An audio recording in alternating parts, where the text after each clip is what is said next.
Fala pessoal, beleza? Essa semana a gente vai dar continuidade no nosso curso, tá? Semana passada nós vimos polígonos e quadriláteros notáveis e hoje nós vamos ver triângulos, tá? Como eu já falei para vocês, triângulos são figuras com três lados e três ângulos, tá joia? A soma dos ângulos internos é igual a 180 graus. Se a gente jogar naquela fórmula que a gente viu semana passada, a gente vai obter esse resultado, tá? E eu provei para vocês também semana passada que o triângulo não tem diagonal, tá joia? E se a gente jogar na fórmula também, a gente vai achar que a gente não tem diagonal, tá? Uma coisa importante que eu vou falar para vocês, que algumas coisas que eu falar aqui, eu já falei para vocês naquela aula que foi presencial, que foi uma aula de revisão, tá joia? Mas eu vou retomar os termos para a gente ficar bem na sequência do curso assim, que vai ser muito importante para a nossa continuidade, tá joia? Então, para a classificação dos triângulos, a gente classifica eles de duas maneiras, quanto aos lados dele e quanto aos ângulos dele, tá? Falando um pouco da classificação quanto aos lados, nós temos três tipos de triângulo, tá? Que é o triângulo equilátero, o triângulo isósceles e o triângulo escaleno, tá? Aí tá a imagem dos três. Falando um pouco sobre os triângulos equiláteros, eles são polígonos regulares, certo? O que são os polígonos regulares? Que possuem lados iguais, tá? E ângulos de mesma medida, tá? No caso do triângulo equilátero, o ângulo interno dele mede 60 graus, certo? Por exemplo, se a gente lembrar daquela fórmula que a gente viu na semana passada do ângulo interno de um polígono regular, a gente vai ver que o ângulo interno do polígono regular é igual à soma dos ângulos internos dividido pelo número de lados.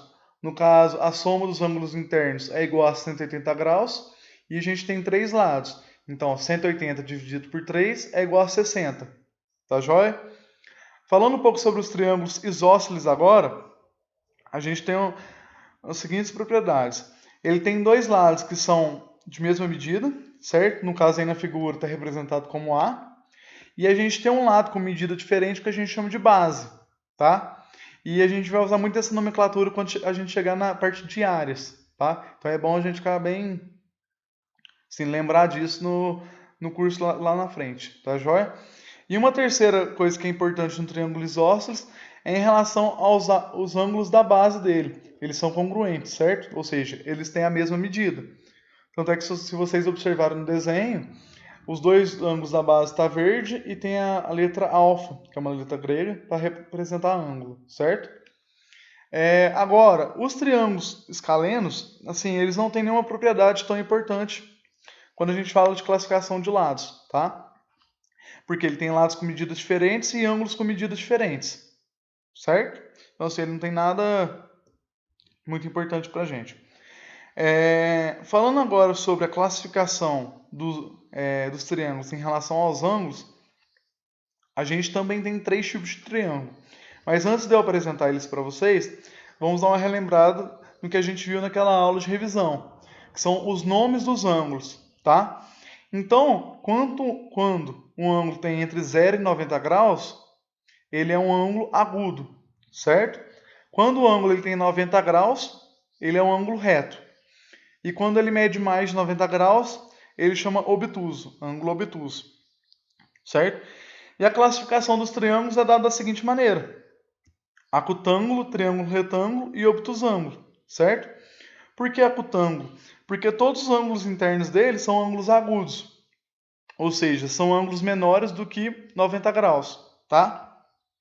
O nome do triângulo retângulo é do ângulo reto, certo? Que é o ângulo de 90 graus. Ele possui um ângulo reto, tá?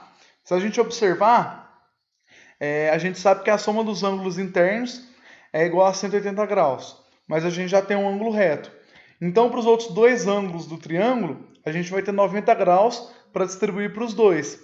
Então, os outros dois ângulos do triângulo retângulo vão ser agudos. Tá joia? E o terceiro triângulo é o obtusângulo, ou seja, ele possui um ângulo obtuso. E também, se a gente observar, os outros dois ângulos dele vai ser agudo, tá? Mas ele tem um ângulo obtuso. Por isso, obtusângulo, tá? Então, vamos fazer uma questãozinha do Enem, que caiu em 2018, tá? E a questão diz o seguinte: o remo de assento deslizante é um esporte que faz uso de um barco e 2 remos do mesmo tamanho. Então aí, ó, ele já diz uma informação muito importante para a gente, que os 2 remos têm o mesmo tamanho, tá? Então, quando vocês estiverem lendo tipo, um texto matemático do Enem, vão grifando tudo que vocês acharem que é importante, tá? No caso, eu grifei que os 2 remos têm o mesmo tamanho. E aí eu vou pôr lá na figurinha lá, porque os 2 remos eles valem x, tá? A medida deles. A figura mostra uma das posições de uma técnica chamada afastamento. Então, a figura mostra a técnica chamada afastamento, beleza. Nessa posição, os 2 remos se encontram no ponto A. Então a gente sabe que o ponto A pode ser um vértice, tá? E as suas outras extremidades estão indicadas pelos pontos B e C. Então as outras extremidades B e C estão representadas certinho na figura. Esses 3 pontos formam o triângulo ABC, cujo ângulo BAC tem medida de 170 graus, tá? Então e agora ele deu 2 informações importantes, que os 3 pontos formam o triângulo ABC, tá? E que o ângulo BAC tem medida de 170 graus, certo? Então eu vou desenhar o triângulo aí, tá? E qual que é o ângulo BAC, tá? Em qual dos vértices está situado esse ângulo? O ângulo, quando o exercício der assim para vocês, o ângulo ele sempre vai estar localizado na letra que está no meio, certo? Onde está o chapéuzinho, tipo o acento circunflexo. Então, como o A que está no meio, esse ângulo de 170 graus vai estar bem ali, tá? Então, eu vou desenhar ali pra gente, certo? O tipo de triângulo... Desculpa. O tipo de triângulo com vértices nos pontos A, B e C, no momento em que o remador está nessa posição, é... E aí a gente tem as alternativas. Mas antes da gente olhar as alternativas, vamos olhar para o nosso triângulo, tá? Se a gente for tentar classificar ele em relação aos ângulos, a gente sabe que ele é um obtusângulo, certo? Porque ele tem um ângulo de 170 graus, que é um ângulo obtuso, que ele é maior que 90, tá? Agora, quando a gente tenta classificar ele em relação ao lado, a gente sabe que 2 lados são iguais, certo? Então, basta identificar agora se o terceiro lado é igual aos outros 2 ou ele é diferente. Nesse caso, a gente sabe que ele vai ser diferente por quê? Porque o ângulo interno dele não tem 60 graus, certo? Porque se os 3 lados são iguais, ele é um triângulo equilátero e os ângulos internos valem 60. Como o ângulo não vale 60 nesse caso, vale 170, então não pode ser um triângulo equilátero. Ele vai ser um triângulo isósceles. Ele tem 2 lados iguais e um lado que é diferente, tá? Então, se a gente olhar nas alternativas, a gente vai chegar à conclusão que a alternativa certa é a letra E. É um obtusângulo isósceles. Tá joia? Agora nós vamos falar um pouco sobre as propriedades do triângulo. Certo? A primeira propriedade, ela chama de desigualdade triangular. Mas muitos também chamam ela de condição de existência de um triângulo. Tá? E o que essa propriedade fala? Ela fala que a medida de um lado do triângulo deve ser menor que a soma das medidas dos outros 2 lados. Ou seja, a soma de 2 lados sempre tem que ser maior que o terceiro lado, certo? Então a gente tem uma figura aí de um triângulo, eu nomeei os lados como A, B e C, e, por exemplo, a soma dos lados B e C tem que ser maior que o lado A, certo? A soma dos lados A e C tem que ser maior que B. E a soma dos lados A e B tem que ser maior que C, certo? E isso é uma propriedade para o triângulo existir. Se você não conseguir satisfazer essa desigualdade, você não vai conseguir formar um triângulo, tá joia? Então eu vou pegar um exemplo para vocês. Vamos imaginar que temos um terreno no formato triangular e que precisamos cercar ele, tá? Então medimos os lados e encontramos o seguinte: um lado tem 8 metros, o outro tem 2 metros e o terceiro lado tem 4 metros. Será que eu medi esse terreno corretamente? Provavelmente não, né, gente? Quando eu jogo na malha quadriculada, tá? Que está em escala, a gente tem um lado mede 8, um lado mede 4 e o outro mede 2. Quando a gente tenta formar um triângulo, a gente vê que a gente não consegue formar, porque os outros 2 lados eles não se conectam. Então isso nem sequer chega a ser um polígono, tá joia? Porque isso é uma figura aberta. E para ser polígono tem que ser figura fechada. Tá joia? Isso aí é o que eu falei na primeira aula nossa de semana passada, na parte de polígonos, certo?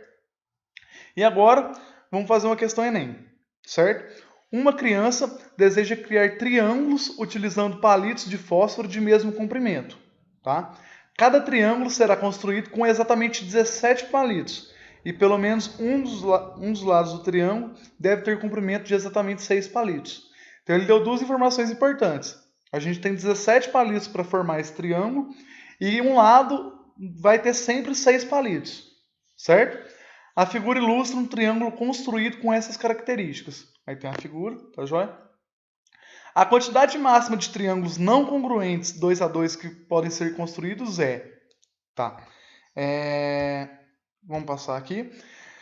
Eu defini o ponto A tendo 6 palitos, certo? Então isso vai ser fixo, a gente não vai mudar, porque o próprio exercício já diz pra gente que um lado tem 6 palitos, certo?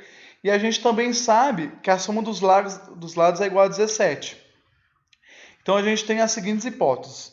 A primeira hipótese é a gente ter B igual a 1 e C igual a 10, certo? Que aí a soma vai dar 17. Só que, quando a gente usa a propriedade de desigualdade, a gente vê o seguinte, que a soma de dois lados não é maior que o outro lado. No caso, a gente aí que tem 7 maior que 10. E a gente sabe que isso não é verdade. Então, esse triângulo a gente não vai conseguir formar. Tá joia?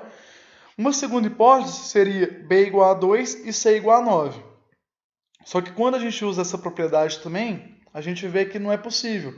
Porque 8 não é maior que 9. Tá joia? Agora, uma terceira hipótese seria B igual a 3 e C igual a 8.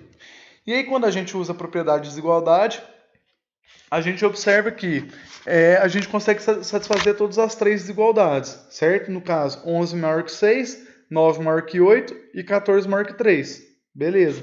A gente consegue formar um triângulo com os lados 3, 6 e 8. Tá? Uma quarta hipótese seria B igual a 4 e C igual a 7. Tá?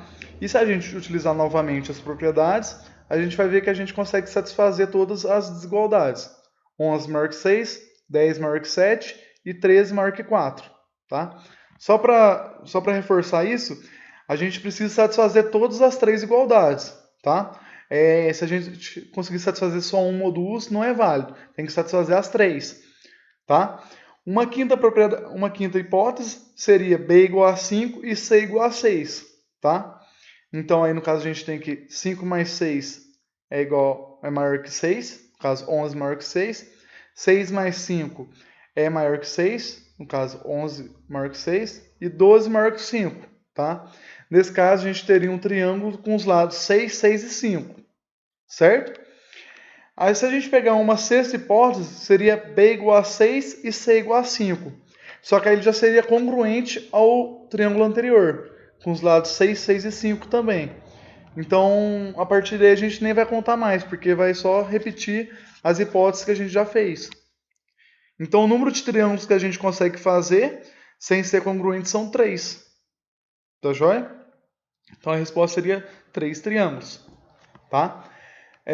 Uma segunda propriedade é o teorema do ângulo externo, certo? E diz o seguinte, que o valor do ângulo externo de um triângulo é igual à soma dos dois ângulos internos não adjacentes a ele. Tá? Então eu vou colocar uma figura para vocês e vamos observar.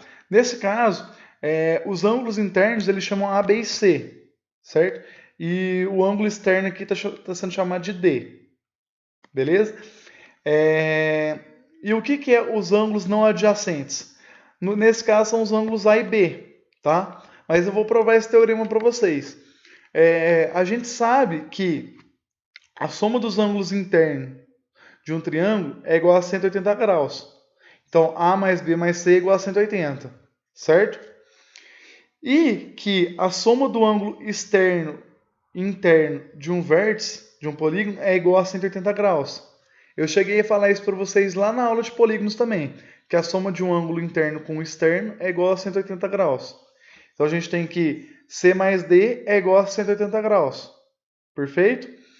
Então, se a gente igualar essas duas equações, a gente vai ter que A mais B mais C é igual a C mais D, certo?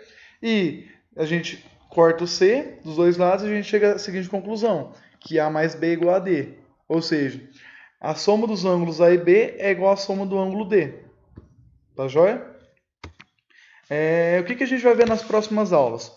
A gente vai ver pontos notáveis de um triângulo, que vão ser divididos em duas aulas, parte 1 e parte 2. E depois, no final, eu vou disponibilizar uma lista de exercícios. Tá joia?